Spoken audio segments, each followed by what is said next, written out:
Good morning to everyone. Today we are going to see exercise 8.1. Student, I know your 8.1 chapter number 8 comparing quantity is already completed. But in this video we are going to just have a revision of this chapter. Okay. So here directly we are starting the exercise 8.1. Wherever the definition is required, that at that moment I will tell you what is the meaning of that definition. Clear? So here is the first question. What is the first question we are having? Find the ratio of. Now student, you had already studied about ratio. What do you mean by a ratio? So a ratio is a comparing quantity between the two numbers, three numbers, four numbers. Okay, suppose the two quantities will be A is to B. Ratio is represented in the form of A is to B, P is to Q, C is to D. Any alphabet we can use for representing the ratio. So what do you mean by a ratio, student? A ratio is a comparing quantity between the two length, between the objects, between the size, between the volume, between the length, height. Okay, so whenever we are going to compare any two quantities of anything, any object, any number, so that is comes under the ratio.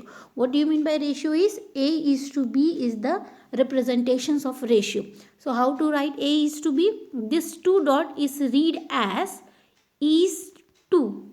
Clear? And how to write A is to B is A upon B. It is written in the form of fraction A upon B. So if suppose I am having a number 4 is to 8. Okay, then how to solve this number? We will write it in the form of fraction because A is to B is equals to A upon B, isn't it? So that's why 4 is to 8 will be written as 4 upon 8. Since the number numerator, this is the numerator, this is the denominator, both the number is an even number, it can get cancelled, isn't it? So when we are going to cancel the number, what we will get? 2 by 4. By the table of 2 we had cancelled it. Then again by the table of 2 we are going to cancel. So what is the ratio we are getting after cancellation? That is 1 by 2, isn't it? So in this way we are going to solve the ratios in this chapter. Clear everyone? So here we are starting the ratio. Find the ratio of, here the question is rupees 5 to rupees 50. Okay, rupees 5 is given, rupees 5 is to rupees 50 paise. So as you people know that 1 rupees is equals to how many paise you people are having? 10 paise. This everybody know. Okay. So dear student, either convert this rupees into paise or paise into rupees. You will get same answer. So let's see according to this. So here we are having rupees. So if we are going to convert this 5 rupees into the form of a paise, what we are going to do? Here 5 rupees is equals to 5 into 100 paise. So we, in place of 5 rupees, what we are going to write? 500 in paise, isn't it? So 500 paise is to 50 paise. Now both the number, both the quantity is having same unit. Now we can solve it. 500 paise upon 50 paise. So here the zeros will get cancelled, and what will be the ratio? When we are going to cancel by the table of 5, it will be 10 is to 1, isn't it? So why I am showing you like this? In order to understand. So one more thing you have to remember, student, in this, that when the ratio is having, when the 2 ratio, 3 ratio or 4 ratio, when we are comparing and the ratio is having different unit, it cannot be cancelled. Okay, so until and unless when the ratio is having same unit, we can solve it. Understood what I am saying? कहने का मतलब ये है कि जो 2 ratios 3 ratios जो हम compare करते हैं उनका यूनिट सेम होना ही चाहिए, तब वो कंपैरिजन आता है. If they don't have the same unit, we have to convert it into the same unit and we have to solve it. Clear everyone? Now the next question we are having here. If here we are going to convert 50 paise into the form of rupees, so 50 will be divided by 100 because 1 rupees is equals to 100 paise, isn't it? So here we had converted this in the form of a rupees. Now what will be the ratio? If 5 rupees is to 5 upon 100 rupees, isn't it? Now we can easily solve 5 upon 50 into 100, isn't it? Here I are going to cancel. So 50 upon 5 is there. Again here 1 and here 10. So what is the ratio we are getting? 10 is to 1. So either you are converting rupees into paise or paise into rupees, you will get the same answer. Okay, depends on you which one you want to convert. Clear, student? Next, B part of the question we are having here, 15 kg to 200 gram. As you know that 1 kg is equals to 1000 gram we are having.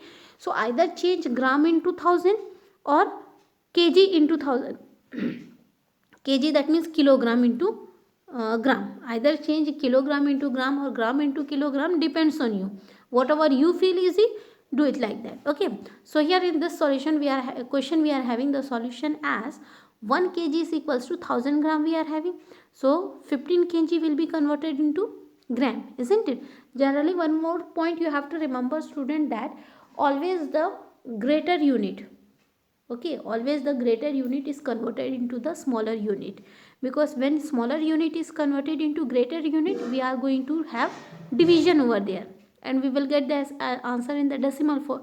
So it will become little bit complicated, isn't it? So to avoid that complication, we are generally used to convert the higher unit into the lower unit.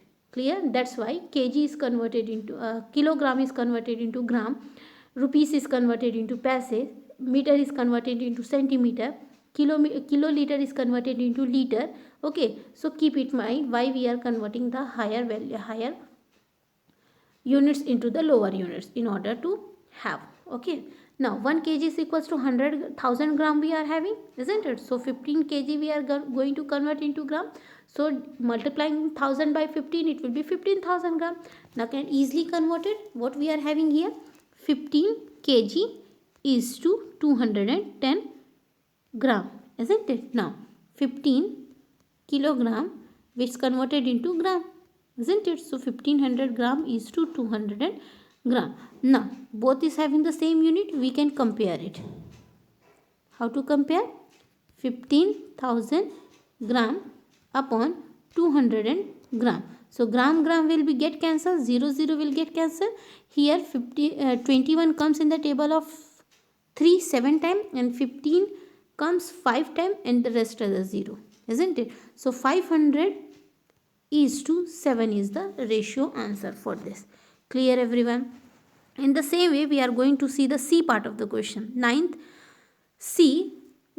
question we are having 9 meter to 27 centimeter. So here again meter we have to convert into the centimeter. Unless and until you won't convert the units, you won't able to solve. That means units conversion के बाद ही ratio को solve किया जा सकता है. उससे पहले ratio अगर दोनों का अलग अलग यूनिट है तो रेशियो सॉल्व नहीं होता है. Okay, so 1 meter is equals to 100 centimeter. So 9 meter will be converted into centimeter. You can also convert the centimeter into meter, but you will have the answer in the form of fraction. That's why we are generally converting the meter to centimeter. Okay. So 9 into 100, because 1 meter is equals to 100 centimeter. So 9 into 100 will be 900. So what the ratio we are getting? We are getting as 900 meter is to 27. Sorry, here 900 centimeter is to 27 centimeter. Okay, so 900 centimeter upon 27 centimeter. Centimeter will get cancelled over here. Here 27 comes in the table of 3. How many times? 9 times. 900 will come in the table of 3. How many times? 9 will 0 times, and here this will get cancelled. Okay. Again can cancel by the table of 3 itself. You know the table of 3 very well, isn't it? So here we are getting the answer as 100 is to 3. Clear, student, everyone? So in the same way we are going to see the D part of it. What if we are having the D part? 30 days to 36 hours. So, 1 day how many hours we are having? We are having 1 day is equals to how many hours? 24 hours. 1 day is equals to 24 hours. This everybody know, isn't it? 24 hours. So, 30 day will be converted into hours. In order to convert 30 day into hours, what we are going to do? 30 into 24, that will be 720 hours. Okay, so what the ratio we are getting here? That is 720 hours is to 36 hours. Clear? Then 720 hours upon 3 hours. So here we can get cancelled it, isn't it? While cancellation by the table of 3, we will get the answer as 20:1. Clear, student? Now, in the same way, we will see the question number 2. What is said in the question number 2? Hope you people understood how to find the ratio. So, dear student, last time again I am reminding you, try to convert the unit. If the ratios is having a different unit, you have to convert this into same unit. It is compulsory. Without converting, it is not possible to have the values of ratio, because ratios should have the same units. Clear? Next, question number 2. In a computer lab, there are 3 computers for every 6 students. How many computers will be needed for 24 students? So here we are having, we will going to see in a lab. You people are also having a lab in your school, isn't it? So a school is there and it is having how many computer?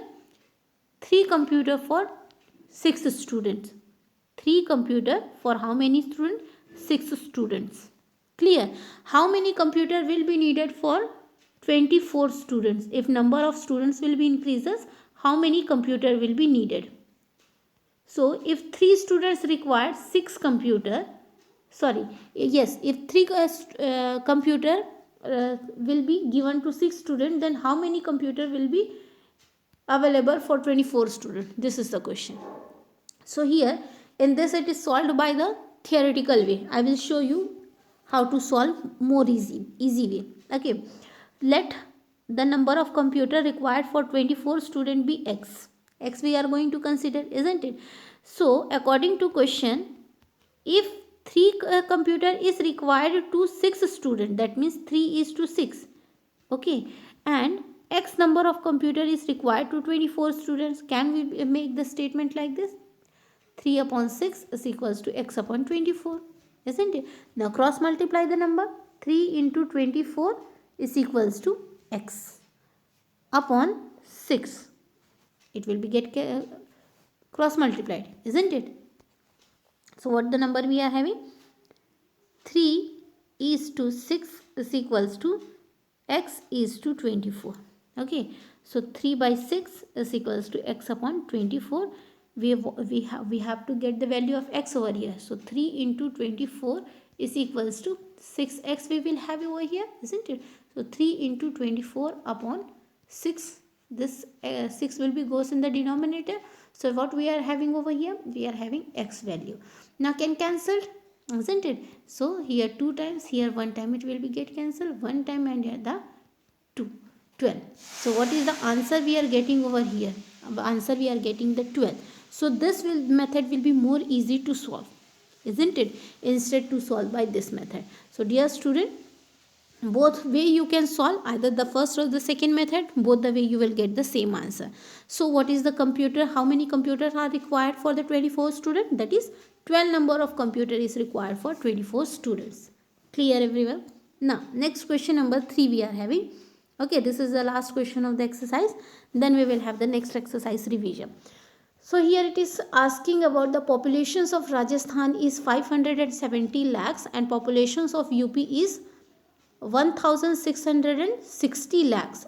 Area of Rajasthan is equals to 3 lakhs kilometers square and area of Uttar Pradesh is equals to 2 lakh kilometers square. How many people are there per kilometer squares in both this state? Which state is less populated? Okay, so here also you can use the same method as I taught you the above. Can easily you can solve. From the given question we are having the population of Rajasthan as 570 lakh, isn't it? And what will be the area of Rajasthan? Area of Rajasthan is 3 lakh. Clear? In the same way, we are having population of UP, that means Uttar Pradesh is 1660 lakh and its area will be 2 lakh. Now can we compare this? Of course we can compare. See, by dividing 570 with the 3, we will get 190 people per square kilometers per kilometer square. Okay, so the population and UP is given as this much. So again we are going to divide and we will get the answer as 830 kilometers square. Clear student? Just you have to just divide the population with the area of the states. You will get the required answer for this. Clear? So here we are having, by comparing the two states, Rajasthan is less populated state. So this is the second part of the answer of question number 1. So here the exercise of 8.1 revision is over. On the next video we will see the revision of exercise 8.2. So for today, thank you everyone.